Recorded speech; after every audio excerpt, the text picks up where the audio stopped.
What's with all these metal bits then, Ash? Bits for the, what is it, AM General. So we've been waiting a little while for these. There's some issues with folding them. As you can see, they're not fully folded. This one's going to be down here, and that's down to an issue with the tooling, just the capabilities at the laser cutters we use. But they folded what they can, and we are going to see if we can now finish them off nicely. Hopefully our mag brake. On the mag brake. We need to move a few bits off here, halfway through a different job. But with the lack of upper tooling that you have on these magnetic brakes, hopefully we can do here what they weren't able to do with the press brake. So we're actually going to go with the single unit rather than the multiple ones, just so that fills up that space without being made up of sections, so we can sit it exactly where we want it, and then the little gap at each end is no doubt going to bend without any issue. There we go. Feel the power.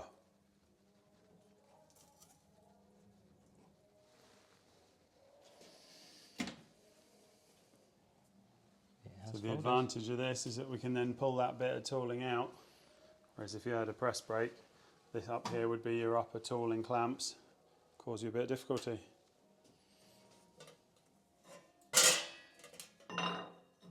Moment of truth, how's it look?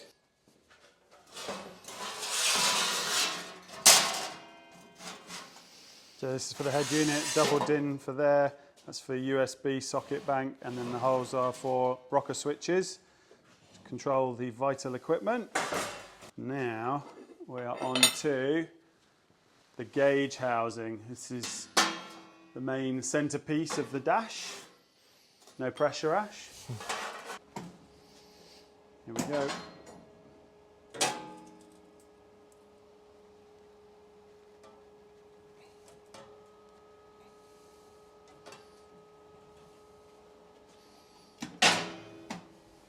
So you can see why this would have been problematic in the press brake, because this extra section would have got in the way of the fold down in here. You'd not be able to have any tooling up the top.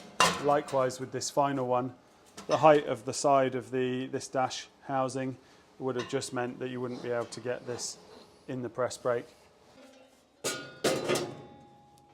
Oh, it gives you a bit of an idea what it's going to look like.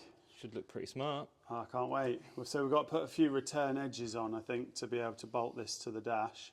Tig some little tabs in there. Tig some tabs on.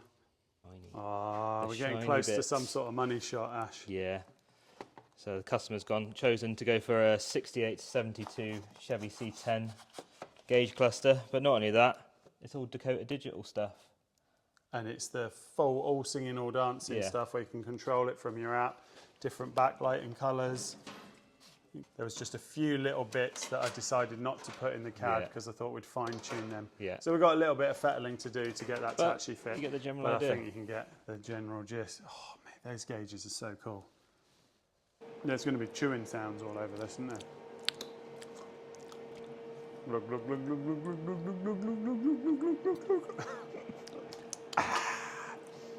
So we've got it all clamped down to keep it nice and straight. So now it'll be a case of positioning the sides where we want them and giving it a few tacks. Get the glue gun out. Yeah, just glue it all together.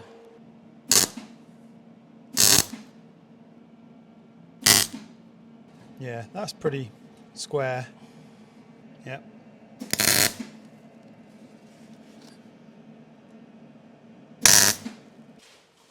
Oh mate, that's looking so good. A little bit of computer design. Yeah. Crossed with some beating around and folding on the machine here. Yeah, a little gap here that we'll just trim this back to flush with that and just weld a piece in there. And then the plan is to have a handrail coming off here across to the inside of the panel there with a nice sort of padded section on for the passenger to hold on to, like in a roller coaster, because this thing is going to be savage. I should have clamped that tab on, Ash. Because now I've joined everything together except the tab. Hey!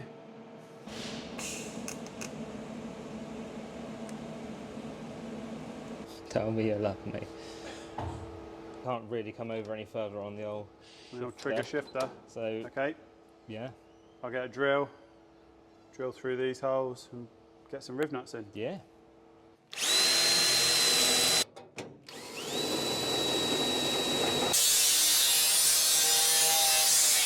So let's see how audible I am.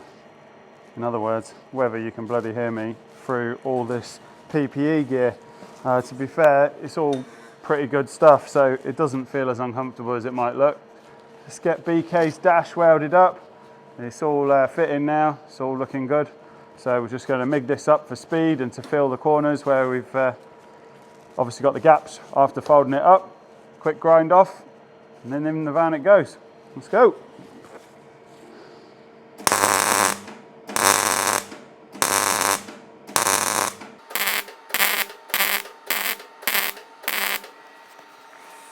Just going to move around a little bit on the part just to try and keep the heat down as much as possible. Although it's 1.6, so it's fairly heavy gauge for a fabricated part like this, and we shouldn't see much distortion. But last thing I want to do is cook one corner and end up with a dent in the top from the heat pulling it in.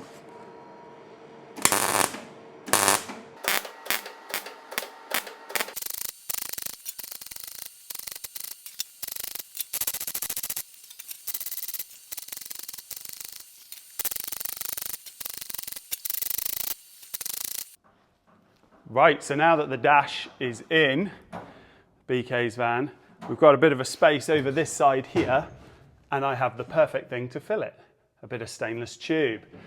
This thing's going to be pretty rowdy, so I think having a grab handle over here would not only look cool, but give the passenger a chance of not falling out the door whilst cornering.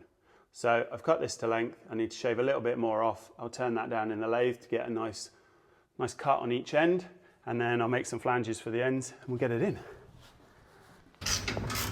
So we are now taking the engine and gearbox out to do the steering. Seems a little bit of an odd way of doing it, but we've basically got to modify the strut top to get the steering deflection box. What would you call that? Offset steering box. We'll show you in a minute anyway.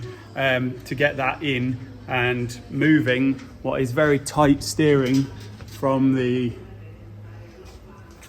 input on the rack, which is here it is, up, forward and into the cab. So it's a bit tricky. So by taking the engine and the box out, we'll be able to get access to that and cut that and weld some stuff in with the steering still in place, the steering rack still in place, and everything in the dash. Engine and gearbox out on the floor. And now, as you can see, we've got good access for this strut tower here.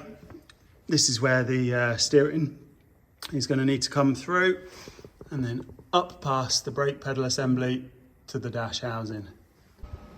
Okay, so we've got a bit of a head scratching problem here to try and get around.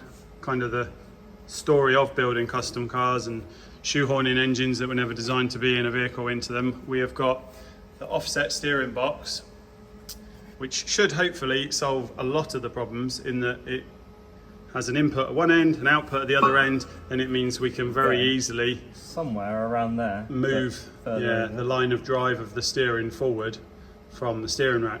But the problem we've got is we've also got to squeeze it in around our strut tower, or remake the strut tower, and keep it away from the turbos, which will be here. So we've got this little mark on our square here, which when lined up with the edge of the metal, this outside edge is where we've got to be within. So as you can see at the minute, we're going to end up very deep into that strut tower to try and house that. So a little bit of thinking, work out a solution. I'm sure we'll come up with something.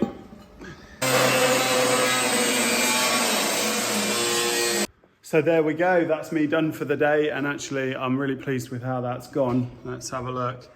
I have got the offset steering box installed in a C-section notch, retaining a decent bit of material on the outboard side of it. So I'm pretty confident that that's going to work, because our telltale gauge on the sheet metal is inside, or the line is outside of this front section. It does come slightly inboard towards the rear. That's okay, because on the engine we have a little bit more space back here, as you can see. So I'm hoping that when we put that back in, that all works, because we've got clearance on the steering shaft here.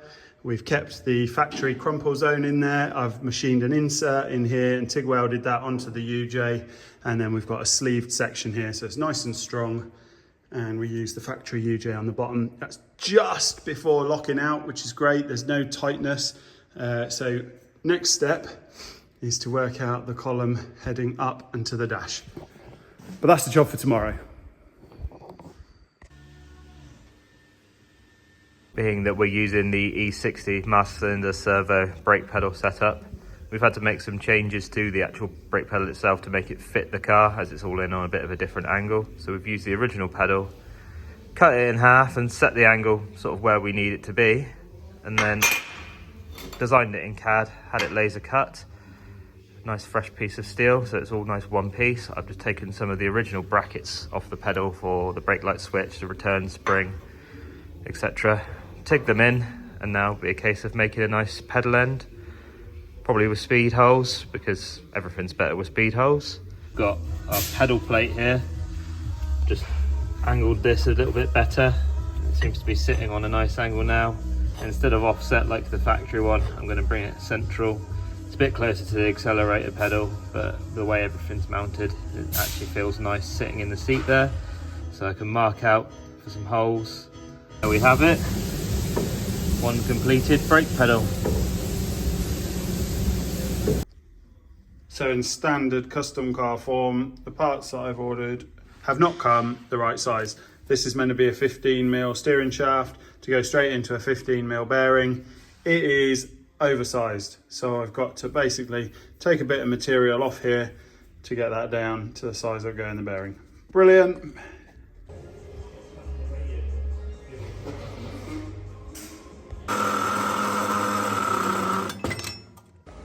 So a little half round ground and filed into there, and you get the pinch bolt through, and then that stops it being able to pull off the end, and when you tighten this up, there's no play. Found these in the fixings cabinet. Let's see if these are going to look better. I can't imagine they're going to look worse. I'll show you the self colour one to start with. Look how crap that is. That'll rust up in no time. It doesn't fill up the seat of the countersink. Junk.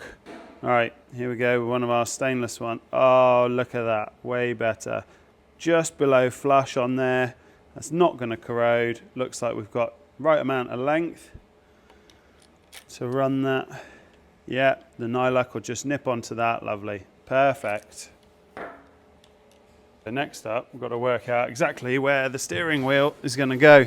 And I think the angle I've got it set at the minute is actually a little bit too far down. Obviously it's a bit tricky with the column at full length.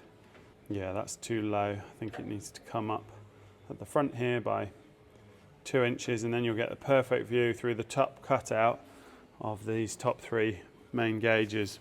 Right. So I've marked up the steering column, and I've marked up the spigot that goes into the quick release boss. And now what I'm going to do is turn this section down to fit inside, so that when I weld it up, we've got a centralizing location. It will run concentric in there, so it'll keep it nice and straight.